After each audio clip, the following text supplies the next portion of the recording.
Welcome to this lecture on Irish criminal law, directing the contempt of court, fraud, and the non-fatal offences against the Person Act and its interaction with the offence of assault in Ireland.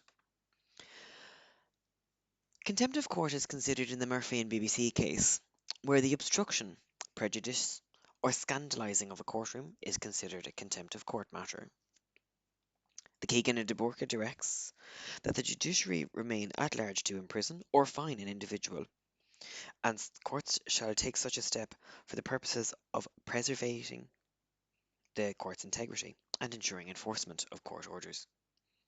The Dublin City Council and McFeely case directs that contempt of court is a last resort, and a party must be given fair notice of the likely consequences of contempt, and that the person is risking a contempt of court, given that the court has jurisdiction to summarily dispose of a contempt of court matter, and the normal legal protections in a criminal law trial do not exist.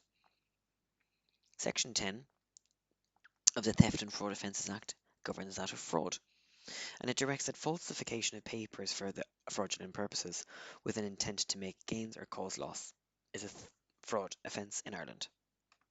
In the Crown and Atkinson case, fraud is considered an intent to deceive.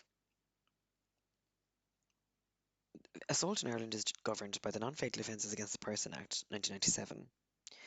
Section 2 provides for assault, and it requires that there be a force applied or the threat of force be used against an individual. Section 3 governs assault causing harm, and Section 4 governs assault causing serious harm.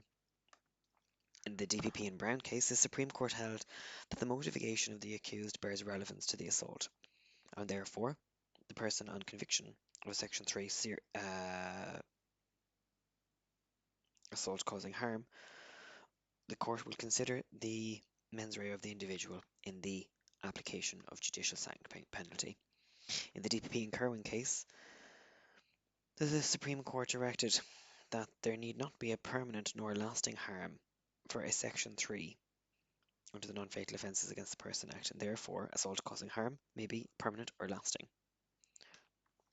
or it also may be non-permanent and non-lasting.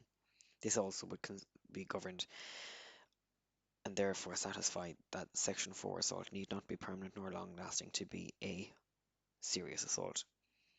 And in the Minister of Justice and Donnelly case, the Supreme Court further directed that harm applied in Section 3 or Section 4 of the Non-Fatal Offences Against the Person Act governing assault with harm and assault with serious harm need not be of the physical nature. It may be psychological or emotional.